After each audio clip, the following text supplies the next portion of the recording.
And we welcome you back to the 2023 Big 12 Football Media Days presented by Old Trafford. Now at the stage, Cincinnati coach Scott Satterfield. Again, if you have questions, please make sure to raise your hand.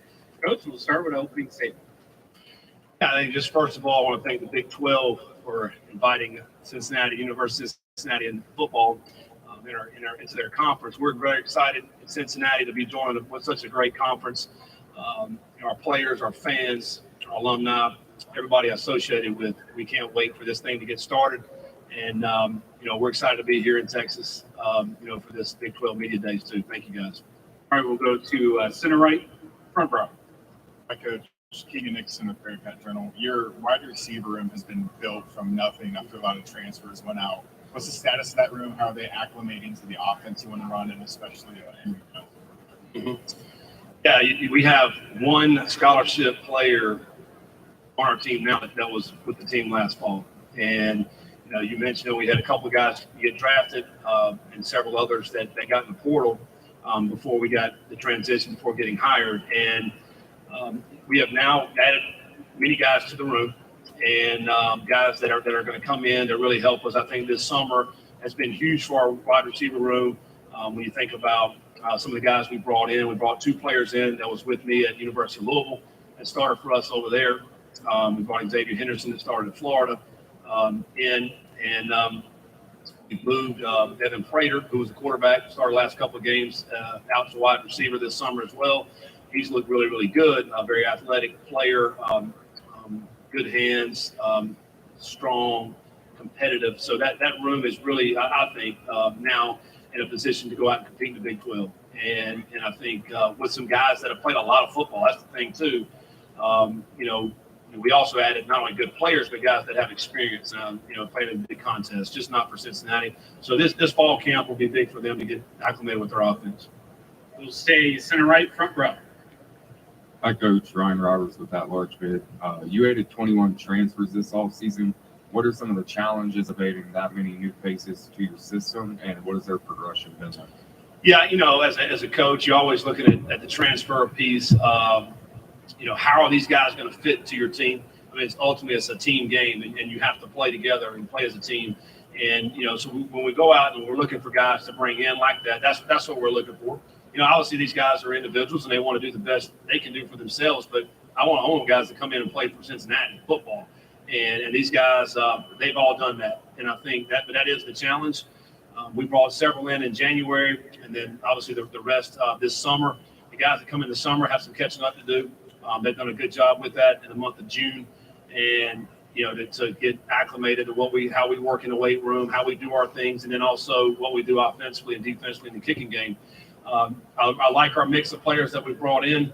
I feel like all the guys that we brought in will help us this year. Will play. That will, if not start, they'll have extensive roles through our football team at a lot of different positions. You don't normally like to have that many come through the portal, but in the transition, we had a lot of players leave, and so you have to be able to fill those needs to be competitive. All right, we'll go far left, fourth row. Danny Davis, Austin American Statesman. Scott, just kind of your overall impressions so far about Big 12 Media Days and your experience here and what you think you'll see in the conference this year. Yeah, I think it's been awesome. The last 4 years in the ACC, we did it at a hotel venue. I love doing it at this venue here. This is where most of our players aspire to be playing on Sundays. And the fact to be able to bring our players into this venue and now what a great turnout here with all the media presence. I think it's been tremendous for me to be a part of this, for our players to be a part of this. I think it's a home run. And part of that for us and our school to be able to come to this new conference, such a competitive conference. This is just kind of the start of it. They kick things off, for us. And man, very impressed, about what's going on with this conference. And now for us, our first Big 12 games, Oklahoma coming to Nippert and playing in Cincinnati. That's going to be an outstanding game. A great atmosphere, one of the best stadiums in the country to host a football game, and one of the harder places to come play. So we're very excited about it. Center left, fourth row. Hey, Coach. Justin Williams from The Athletic. the off the field transition to the Big 12 still take a couple of years, right, in terms of revenue and becoming a full member. What about on the field? How do you view that timeline to being competitive in the conference? And is it fair to expect before newcomers to be competitive before they're technically full revenue members? Well, according to the media, not going to be competitive. I think most of us voted pretty low, but I think it's that's the interesting thing, right? I mean, we're bringing four schools in. I think they're all four schools are outstanding football programs. I do think all four schools will be competitive in this league. I think one of the great things about this conference is the parity from top to bottom. From the teams that are last year, some of the teams that were at the bottom could beat the teams that are at the top. I mean, you just got to show up and play on that particular day. The thing that, as a newcomer into the league, you don't know the makeup of the teams. We haven't played in this league. We haven't played, the teams that are in this league, so you don't really understand the ins and outs of the teams that we're getting ready to play. The travel piece is going to be different. Where we have teams all over the country in different time zones. I mean, so that's going to be different. If you have to play on a short week, those type things are going to be things that we're going to have to learn. So I think you mentioned the revenue piece, that's going to take a few years. I also think that really understanding the league is going to take a few years. And for us now at the Power 5 level in the Big 12, we're out telling and selling recruits, hey, this is where we're headed, this is where we're going. We haven't played a game there yet, so I do think that's going to take a few years, and sort of that to get ingrained into, high school players and coaches to say, now they're playing at the highest level of football, one of the best leagues in the country. So, I mean, I think that it will take time. I mean, there's no question about it. But we're also in a world of the football world where you don't have a lot of time. You got to be good now. And so, so for us, trying to get the best players we can get to come play for us and be a part of our program, that is the challenge in itself. So yeah, but we are excited about it and can't wait to get this started. We'll go far right, midway. Matt Baiamonte, KSL Sports. Your first conference road trip is at BYU, long trip from Cincinnati. How challenging will that trip be on a short week? Extremely. When I looked at our schedule, that's the first thing that stood out. Number one is I hate playing on short weeks. I don't like it. I don't think, I don't know anybody that really likes it. The players don't like it. The coaches don't like it. It's tough to bounce back, win or lose, and play the next week, particularly on the road. We have a long trip for us, and that's going to be a night game. I think maybe 10:30 Eastern time. On that Friday night, and and we know that's a hostile environment. Going out to BYU, you got a great football team and a great fan support there. So that's going to be extreme challenging. To come out there right after you play Oklahoma and have to leave out on a Thursday to go out there and play them. So, but what, we'll take that. We're taking it 1 week at a time. After the Oklahoma game, we'll have a plan in place to get as prepared as possible to go out there and play BYU. Center right, front row. Neil Meyer with Front Office News. You mentioned the transfers earlier. Just talk about the additions of Daniel Griziak and Jordan Young on that defense that returned so much experience in guys like Dante Corleone, Jawan Briggs, and Malik Van. Yeah, I mean, DG and Jordan Young, I mean, both of those guys, they're really good football players. I mean, DG's a guy, man, he got a great attitude. Every single day he brings it with a smile on his face, working extremely hard. He's a big-time leader for us, even though he just got here in January. He'll be an outside backer for us coming off the edge, very productive player at Utah State. I'm really excited about watching him play this fall. And Jordan's a guy that come in from Florida. Didn't play a ton at Florida, but has a lot of talent, a lot of ability. Will be a really good corner for us and potentially inside playing a little bit in the nickel position. Add those two guys along with what we have in the defensive line. Obviously, our strength is the defensive line on our football team. A couple of guys that are here with us today.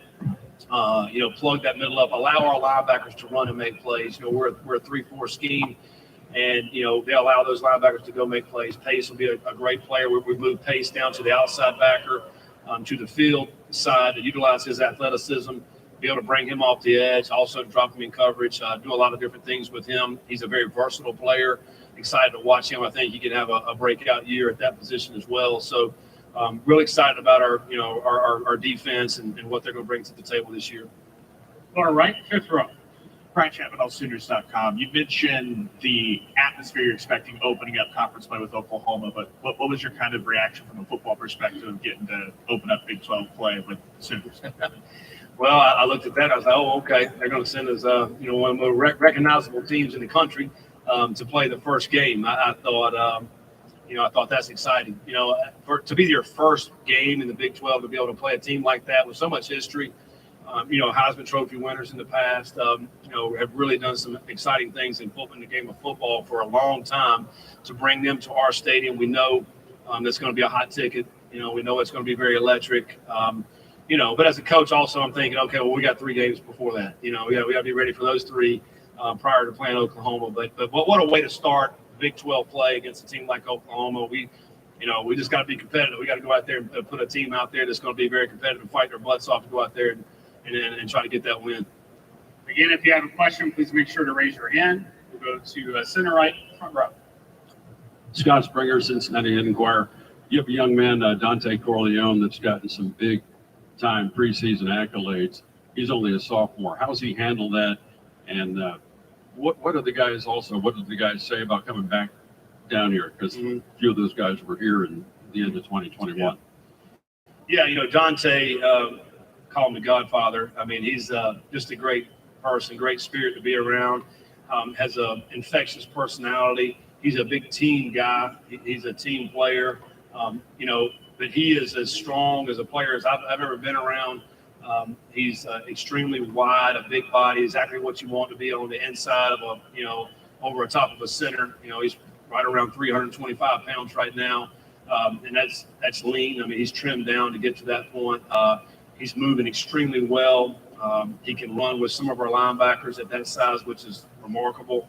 And he's hungry. And I think that's what I love most about him and our players and our team is that they're hungry and they want to prove something every single day, and he really brings that. I think coming back down to this building, I mean, obviously, being able to get to that point in the program history to be able to play in the Final Four was a tremendous accolade for our program. And but I think more than anything, our guys are looking toward the future. I think they're looking toward the plan in the Big 12 and compete for championships at the highest level. And I think that's probably more than anything is they want to come back and play in this building again at the end of the season.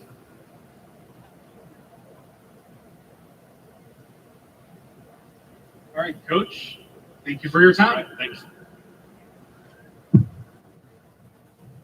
Have West Virginia coach Neil Brown on at 11 o'clock.